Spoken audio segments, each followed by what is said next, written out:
Hanash ng mga fanay. Kimi, posible nga bang siya pa ang tumutulong sa mga half-siblings niya?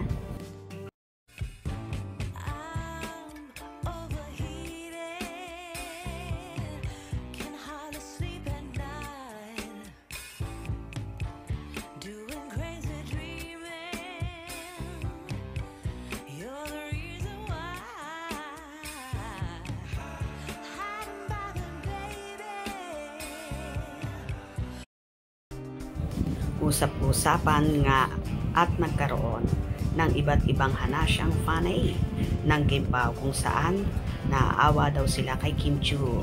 Nakikita raw kasi nila na malungkot ang dalaga at tila may pinagdaraanan. Ayon naman sa ilang fans ay may gusot daw sa pamilya ni Kimi kung saan may hindi pagkakaunawaan ang ilan niyang mga kapatid na bumabagabag sa kanya at siya ay napapagitnaan ng nag-uumpugang bato. Kahit nga ang pag-unfollowan ni Ate Lakam at Kimi ay usap-usapan. Nagkaroon daw ng tampuhan ang magkakapatid na nag-ugat kina Twinkle, Ate Lakam at sa bunso nilang kapatid na si John Paul, kung saan nadamay na lang ang dalaga at dahil nga sa Cebu ang shooting ng The Alibi series ni Kimi at Paulo, kaya naman malimit silang magkita at magkasama ng kapatid na si Twinkle with her cute anak na si Amalia at ang asawa ni Twinkle na si Anton, kung saan kasalukuyan silang nakatira sa Cebu. Nang balita ay hindi nga okay si Ate Lakam, Twinkle at John Paul. At dahil nga dito mas lalo pang lumalim ang mga usapin kung saan tila awang-awa na ang karamihan kay Chinita Princess.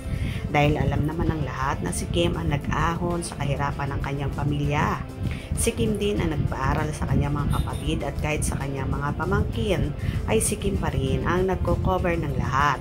Na sinasabi baka din daw ang half-siblings ni Kimi sa side ng tatay niya ay tinutulungan pa rin ni Chinita Princess. Narito naman ang hilang hanash ng kapanihan, which I hope Kim stop. Point, it's time she takes care of herself. She owned the responsibility not even her father fulfilled, even a business given to her father, so he can provide for the second family. Her ate, nagpamilya na lang, nag-anak. Uli, si Kim pa ang naggasto sa mga pamangkin, mga kapatid, masaya na ang buhay. Move on with their loved ones. But Lakam and Kim, naiwan sa responsibilities. Ain't she a saint? Self-care, self-love, me time, Mona Kim. I love this comment, well said. Ma'am, it's time Kimi decide for herself too. Every time I think of this, sorry, but nakakabisit lang. Time na magsettle na si Kim at magkaanak. Her age is catching up with her. May investments naman siya, kaya naman ni Paulong buhayin siya. But I bet ang iniisip niya, pamilya pa rin niya. If kaya ng mga kapatid niya or papa niya, hindi na siya magbibigay financially. Na high blood ako, mag-think, baka ang half siblings, tumutulong pa rin siya para di mahirapan ang tatay niya. Nakakabwisit talaga. Ako, just the thought. Tama naman po. Panahon na para harapin ni Kim ang buhay niya. Nasa maayos na kalagayan na ang mga kapatid niya. Yung responsibilidad na dapat sa magulang niya ay inako niya. Maganda naman yun, pero dapat sarili naman niya ngayon ang unahin niya. Mas masarap at masaya kung may sarili siyang pamilya na matatawag at magiging kakampi niya sa buhay. Iba pa rin yung may sarili siyang pamilya. Sa true lang po, absolutely right. OMG, hapong mainit.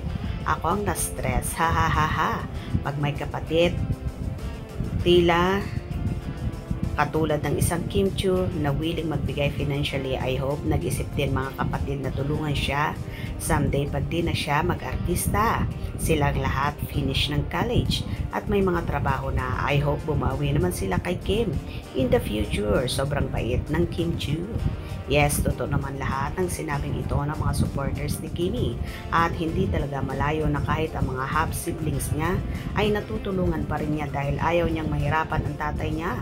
Kawawang Kimi, lahat na lang kinargo na dapat naman sa panahon ngayon isipin na niya ang sarili niya at bumuo na siya ng sariling pamilya dahil nagkakaedad na rin siya at dapat lang na mag-settle down na siya para magkaroon na rin ng matatawag na kanyang pamilya.